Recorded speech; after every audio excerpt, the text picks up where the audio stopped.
I went to the store over the weekend, and while I was there, I came across a replica that I've been looking to add to my 164 scale collection. And it's been quite a challenge trying to find one of these for reasons I'll talk about here later on. But you can imagine that after months of searching, I was really pleased to finally get my hands on one of these, and I decided to go ahead and do a review on it. As you can see, this is a 1985 Chevy Silverado 10 Fleetside, and it's made by the company Auto World, which I've got quite a few replicas from this company in my collection, and I've been really impressed, especially with the quality and considering how little these cost. But in the case of this truck, you can see it's a new casting. Apparently it's also limited edition. Only a little over 17,000 of these were produced, which that still seems like a high number for being limited edition. There's some premium facts here, as well as showing the colors which are used. You can see how the truck looks in the packaging. That's really nice. Looking forward to getting this out. And going around to the back of the box, you got some stuff here, details for Release 5, also a little information here on Release 4, and some other stuff, which if you want to read any of that, you can pause the video.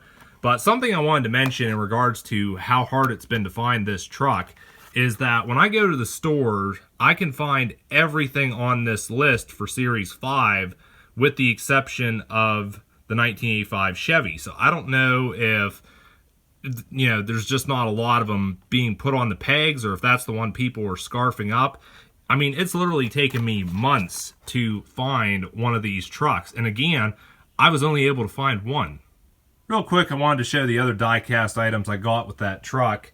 And the first one is this 2008 F350 Super Duty. I'm actually going to be doing a custom with that. Also got this 1976 Volkswagen Golf MK1. And then also this Matchbox Garbage Scout. But with those out of the way, we'll go ahead and get this truck out of the box and take a closer look at it.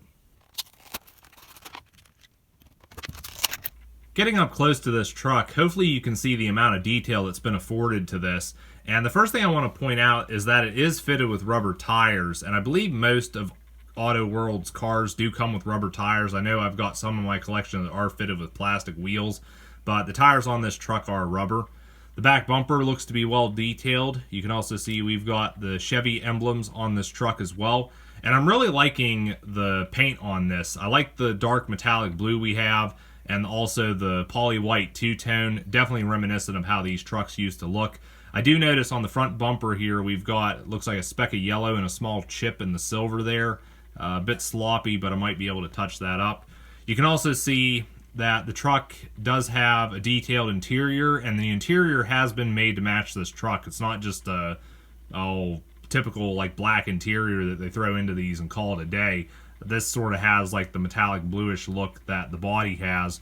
But also we've got little details like the door handles, keyholes, some of the trim around here has been painted as well. And I like the attention to detail with the front grille. Definitely looks nice with the headlights, and you also got the turn signals in there as well.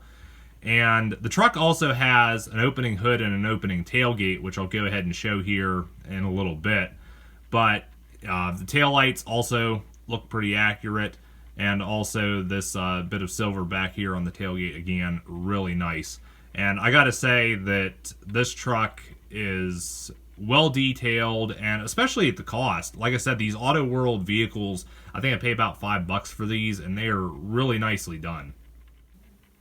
And here's the truck with the opened hood and tailgate, and this does have a detailed engine. Not sure how well you'll be able to see it, but the fact that's there and that this truck has an opening hood, you could easily set this up on one of your displays in a shop and make it look like it's being worked on.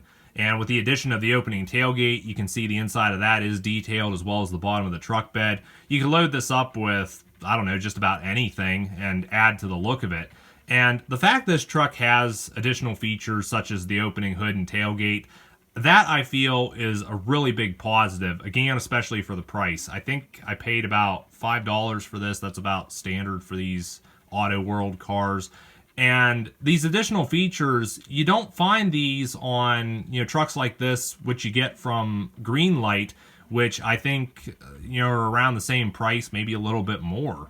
So these Auto World trucks like this one, that when you get additional features like this, that's definitely a sting that some of these other manufacturers are missing.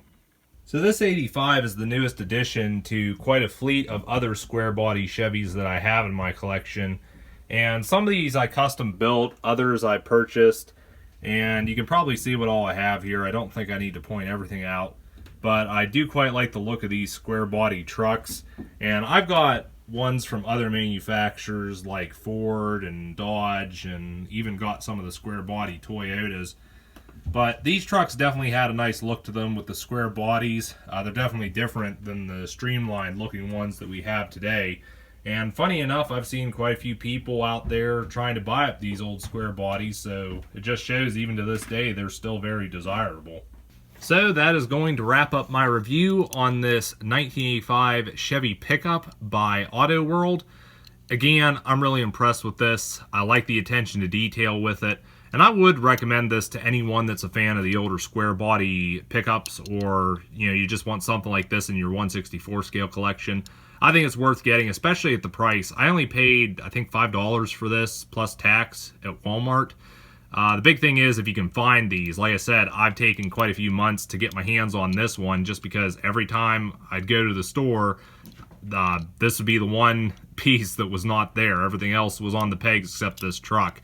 And I think probably people were buying this up just because it's so desirable. But again, if you can find one of these, I think it's well worth getting for your collection, and definitely happy to have the one that I got here. But anyways, that's going to be it for this video. You guys can feel free to let me know your thoughts on this replica in the comments down below, and I will catch you guys next time in whatever video I make next.